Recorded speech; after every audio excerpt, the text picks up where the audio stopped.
السلام علیکم ورحمۃ اللہ وبرکاتہ۔ رمضان المبارک کی 15 تاریخ ہے اور اس مناسبت سے ہم بات کرنا چاہتے ہیں کہ آج امام حسن رضی اللہ تعالی عنہ جو نواسۂ رسول ہیں اور سردار ہیں نوجوانان جنت کے، آپ کی آج ولادت باسعادت ہے۔ حضرت فاطمۃ الزہرا رضی اللہ تعالی عنہ کے گلشن کے مہکتے پھول اپنے نانا جان رحمت للعالمین حضور صلی اللہ علیہ وآلہ وسلم کی آنکھوں کے نور، حضور صلی اللہ علیہ وآلہ وسلم کے مبارک کاندھوں پر سواری کرنے والے یعنی کہ راکب دوش مصطفیٰ اور سردار امت حضرت سیدنا امام حسن مجتبیٰ رضی اللہ تعالی عنہ کی ولادت باسعادت 15 رمضان المبارک 3 ہجری کو مدینہ طیبہ میں ہوئی۔ البدایہ والنہایہ جلد نمبر 5 صفحہ 519۔ حضرت حسن رضی اللہ تعالی عنہ کا نام تو حسن ہے، لیکن آپ کی کنیت ابو محمد اور آپ کا لقب سبط رسول ہے۔ سبط رسول یعنی حضور صلی اللہ علیہ وآلہ وسلم کے نواسے۔ سبط کے اسپیلنگ ہوتے ہیں سین، بے اور توئے، اور ریحانۃ رسول حضور صلی اللہ علیہ وآلہ وسلم کے پھول۔ یہ تاریخ الخلفاء کے پیج 149 پر آتا ہے، اور حضور صلی اللہ علیہ وآلہ وسلم نے حضرت امام حسن رضی اللہ تعالی عنہ کے کان میں اذان کہی، جیسا کہ ہمیں معجم الکبیر کی حدیث نمبر 926 سے پتہ چلتا ہے، اور حضور نے اپنے لعاب دہن سے حضرت امام حسن کو گھٹی دی، جیسا کہ البدایہ والنہایہ کی جلد 5 صفحہ 519 پر آتا ہے۔ حضور صلی اللہ علیہ وآلہ وسلم نے امام حسن کے عقیقے میں 2 دمبے ذبح فرمائے، جیسا کہ سنن النسائی حدیث 4225 میں آتا ہے۔ حضور صلی اللہ علیہ وآلہ وسلم کو امام حسن سے بہت محبت۔ حضور صلی اللہ علیہ وآلہ وسلم حضرت امام حسن کو کبھی اپنی آغوش شفقت میں لیتے تو کبھی مبارک کاندھے پر سوار کیے ہوئے گھر سے باہر تشریف لاتے۔ آپ کی معمولی سی تکلیف پر حضور صلی اللہ علیہ وآلہ وسلم بے قرار ہو جاتے، آپ کو دیکھنے اور پیار کرنے کے لیے سیدہ فاطمۃ الزہرا کے گھر تشریف لے جاتے، اور حضرت امام حسن کو بھی حضور صلی اللہ علیہ وآلہ وسلم سے بہت محبت تھی۔ نماز کی حالت میں نبی پاک کی پشت مبارک پر سوار ہو جاتے، کبھی داڑھی مبارک سے کھیلتے، لیکن سرکار دو عالم نے انہیں کبھی نہیں جھڑکا۔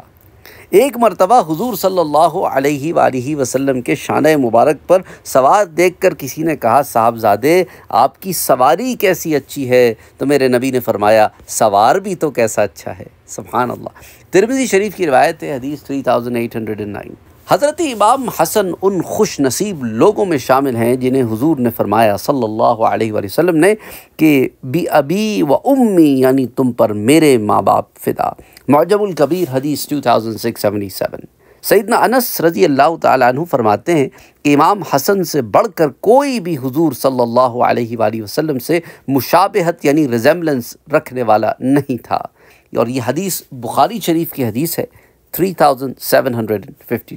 امام حسن نے حضرت معاویہ رضی اللہ تعالیٰ عنہ سے صلح فرما کر اپنے نانا جان رحمت للعالمین کے فرمان کو پورا عملی جامہ پہنایا کہ میرا یہ بیٹا سردار ہے، اللہ اس کی بدولت مسلمانوں کی 2 بڑی جماعتوں میں صلح فرمائے گا۔ بخاری شریف حدیث 2704۔ یہی وہ روایت ہے کہ جس سے حضور صلی اللہ علیہ وآلہ وسلم نے دونوں جماعتوں کو مسلمانوں کی جماعت کہا ہے۔ تو وہ لوگ جن کے دماغ میں کسی بھی قسم کا کوئی بھی خلفشار ہے، کسی بھی سننے والے کے سنانے کی وجہ سے، کیونکہ آج کل جس کا دل کرتا ہے صحابہ پر زبانیں دراز کر لے، جس کو، اور یہ چیزیں آج کل عوام کا مزاج ایسا بن گیا ہے، وہ ان چیزوں کو دین سمجھ کے بیٹھے ہیں۔ وہ سمجھتے ہیں کہ صحابہ کہ ان کو ان کے مقام سے نیچے کر کے بیان کرنا شاید یہ دین ہے، کسی کو خاطر میں نہ لانا شاید یہ دین ہے، اہل بیت کے نام پہ کسی کو کچھ بھی کہو، چاہے اہل بیت نے ان کے ساتھ کیسا بھی معاملہ رکھا ہو، ہم نے ان کے ساتھ معاملہ تش رکھنا ہے، سمجھتے ہیں شاید یہی دین ہے۔ جن سے اہل بیت صلح کر لیں، تمہیں ان سے مسئلہ ہے تو تم تو پتہ نہیں پھر کس کے ہو، اہل بیت کے تو نہیں ہو، تم بس نام لیتے ہو، جھوٹے ہو، جھوٹے ضرور ہو، اہل بیت کی محبت کا دم نے بھرتے ہو، نام لیتے ہو، لیکن آگے عمل نہیں ہے۔ تو حضور نے جب دونوں جماعتوں کو مسلمانوں کی جماعت فرمایا تو بات ختم ہو گئی، آگے بحث ہی کوئی نہیں ہے۔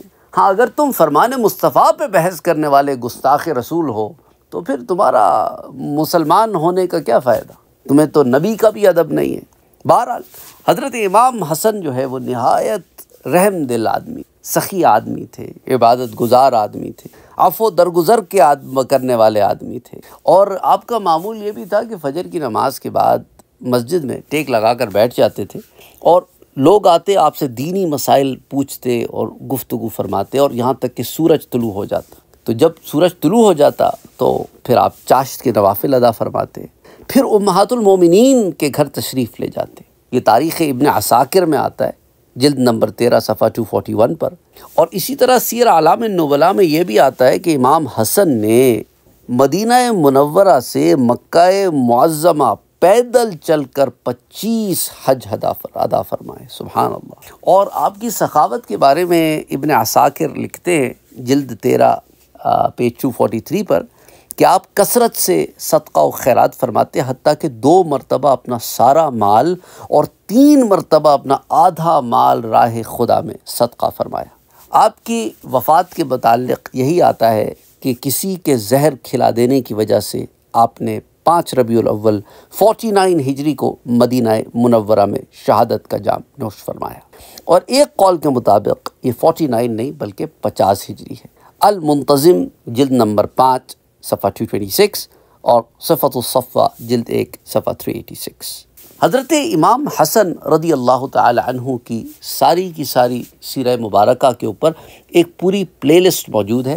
آپ میں سے وہ لوگ جو امام حسن سے متعلق تفصیلات جاننا چاہتے ہیں وہ امام حسن کی پلے لسٹ کو وزٹ کر سکتے ہیں۔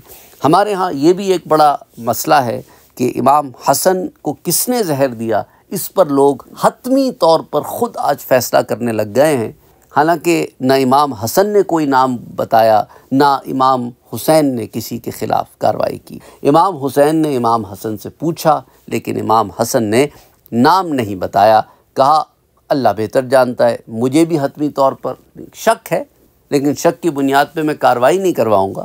بہرحال تو یہ نام کسی کو نہیں پتہ۔ اور دیکھو یہ دنیاوی معاملات ہیں، جس کسی نے بھی دیا ہو قیامت کے دن تو بات کھل کے سامنے آ جائے گی، تو تم کیوں اپنی آخرت کسی کے اوپر الزام لگا کے خراب کرتے ہو؟ یہ بہتان ہوا تو یاد رکھو وہ شخص پھر قیامت میں تمہارا گریبان پکڑے گا۔